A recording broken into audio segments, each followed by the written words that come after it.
കൊച്ചിയിലേക്ക് ഒന്ന് പോകണം. അവിടെ ഈ ദുഃഖവെള്ളിയുമായി ബന്ധപ്പെട്ട ചടങ്ങുകൾ അവിടുത്തെ പള്ളികളിൽ പുരോഗമിക്കുകയാണ്. നവമി ദിനേശ് അവിടെ നിന്ന് ചേരുന്നുണ്ട്. നവമി, ചടങ്ങുകൾ പുരോഗമിക്കുകയാണ്. ഏത് പള്ളിയിലാണ് ഇപ്പോൾ നവമി ഉള്ളത്? എന്തൊക്കെയാണ് മറ്റു കാര്യങ്ങൾ?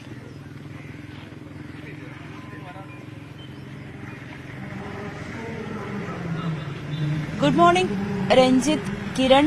ഞാനിപ്പോൾ നിൽക്കുന്നത് സെന്റ് ഫ്രാൻസിസ് പള്ളിയിലാണ്. അവിടുത്തെ ജോണി ചെമ്മണി പിതാവിന്റെ നേതൃത്വത്തിലുള്ള ചടങ്ങുകളാണ് ഇവിടെ പുരോഗമിക്കുന്നത്. ഇന്ന് ദുഃഖവെള്ളിയുടെ സ്മരണ പുതുക്കിയിട്ടുള്ള യേശുക്രിസ്തുവിന്റെ പീഡാനുഭവത്തിന്റെയും കുരിശുമരണത്തിന്റെയും ഓർമ്മ പുതുക്കിയാണ് ലോകമെമ്പാടുമുള്ള ക്രൈസ്തവർ ഇന്ന് ദുഃഖവെള്ളി ആചരിക്കുന്നത്. എറണാകുളത്തെ വിവിധ ദേവാലയങ്ങളിൽ പ്രത്യേക പ്രാർത്ഥനാ ചടങ്ങുകൾ നടക്കുന്നുണ്ട്.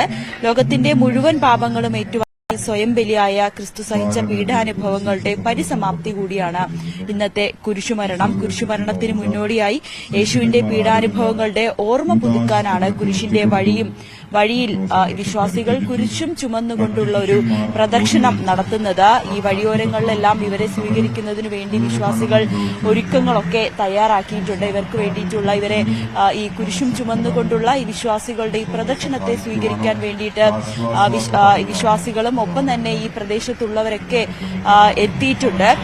രാവിലെ തന്നെ ദേവാലയങ്ങളിലും വിവിധ ചടങ്ങുകളും ഒപ്പം തന്നെ ശുശ്രൂഷകളും നടക്കുന്നുണ്ട്. പരിഹാര പ്രദക്ഷിണ നഗരി കാണിക്കലാണ് ഇപ്പോൾ നടക്കുന്നത്. സെന്റ് ഫ്രാൻസിസ് ചർച്ചിലെ വിശ്വാസികളാണ് ഇപ്പോൾ ദുഃഖവെള്ളി ഒരു വിശ്വാസത്തിന്റെ ഭാഗമായുള്ള കുരിശും ചുമന്നുകൊണ്ടുള്ള പ്രദർശനം ഇപ്പോൾ നടത്തുന്നത്. എറണാകുളം ജില്ലയിലെ സംബന്ധിച്ച് ഏറ്റവും കൂടുതൽ വിശ്വാസികൾ എത്തുന്നത് മലയാറ്റൂരാണ്. നമുക്കറിയാം, കഴിഞ്ഞ വർഷങ്ങളിലേക്ക് പോലെ ഇപ്രാവശ്യവും മലയാറ്റൂരിൽ വലിയൊരു തീർത്ഥാടക പ്രവാഹമാണ് കാണുന്നത്. കുരിശും ചുമന്നുകൊണ്ടും മുട്ടിലഴിഞ്ഞുകൊണ്ടുമൊക്കെ ആളുകൾ മല കയറുന്ന ദൃശ്യങ്ങളൊക്കെ നമ്മൾ കണ്ടതുമാണ്. അങ്ങനെ എറണാകുളത്ത് വിവിധ പള്ളികളിൽ ഇത്തരത്തിലുള്ളൊരു പ്രദക്ഷിണം നടക്കുന്നുണ്ട്. കുരിശും ചുമന്നുകൊണ്ടുള്ള വിശ്വാസികളുടെ ഒരു പ്രദക്ഷിണം യേശുക്രിസ്തുവിന്റെ പീഡാനുഭവങ്ങളുടെ ഒരു ഓർമ്മ പുതുക്കലും കൂടിയാണ് രഞ്ജിത്ത് ഈ ഒരു ദിവസം.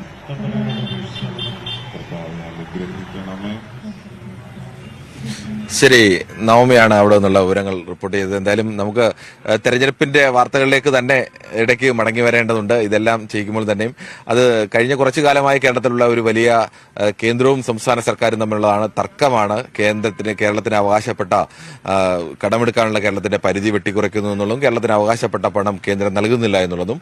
അങ്ങനെ പലതവണ ഈ കണക്കുകളൊക്കെ നിരത്തി കേന്ദ്ര സർക്കാരും അതോടൊപ്പം തന്നെ സംസ്ഥാന സർക്കാരും വാദങ്ങളൊക്കെ ഉന്നയിച്ചിരുന്നു. അവസാനം കോടതിയിലടക്കം ഈ കേസ് പോവുകയും ചെയ്തു. സുപ്രീം കോടതിയിലടക്കം ഈ കേസ് വരികയും അവസാനം രണ്ട് കേന്ദ്ര സർക്കാരും സംസ്ഥാന സർക്കാരും കൂടി ചർച്ച ചെയ്ത് ഇക്കാര്യത്തിൽ ഒരു തീരുമാനമെടുക്കണം എന്നുള്ള ഒരു നിർദ്ദേശം സുപ്രീം കോടതി അടക്കം നൽകുകയും ഒക്കെ ചെയ്തു. എന്തായാലും നിർമ്മലാ സീതാരാമൻ ഒരു കണക്ക് പുറത്തുവിട്ടിരിക്കുന്നു. നിർമ്മലാ സീതാരാമൻ ഇന്നലെ രാജീവ് ചന്ദ്രശേഖരന്റെ തെരഞ്ഞെടുപ്പ് കൺവെൻഷനിൽ പങ്കെടുത്തുകൊണ്ടാണ് ചില കാര്യങ്ങൾ മുന്നോട്ട് വെച്ചത്. നിർമ്മലാ സീതാരാമൻ നേരത്തെ പറഞ്ഞതുപോലെ തന്നെ നേരത്തെ ആ കണക്ക് വീണ്ടും ആവർത്തിച്ച് കൃത്യമായി തന്നെ പറയുകയാണ്. കേരളത്തിന്റെ 2021 ശേഷം പലിശരഹിത വായ്പയായി 2224 കോടി രൂപ ലഭിച്ചു. 2017-18 തൊഴിലില്ലായ്മ നിരക്ക് ഇന്ത്യയിൽ 6.5%, കേരളത്തിൽ അത് 11.4%. 2021-22 തൊഴിലില്ലായ്മയുടെ ദേശീയ ശരാശരി 4%, കേരളത്തിൽ അത് 9. ദേശീയ ശരാശരിയേക്കാൾ തൊഴിലില്ലായ്മ നിരക്ക് കൂടിയ സംസ്ഥാനമാണ് കേരളം എന്നുകൂടി നിർമ്മലാ സീതാരാമൻ പറഞ്ഞു വെക്കുന്നുണ്ട്. അതോടൊപ്പം തന്നെ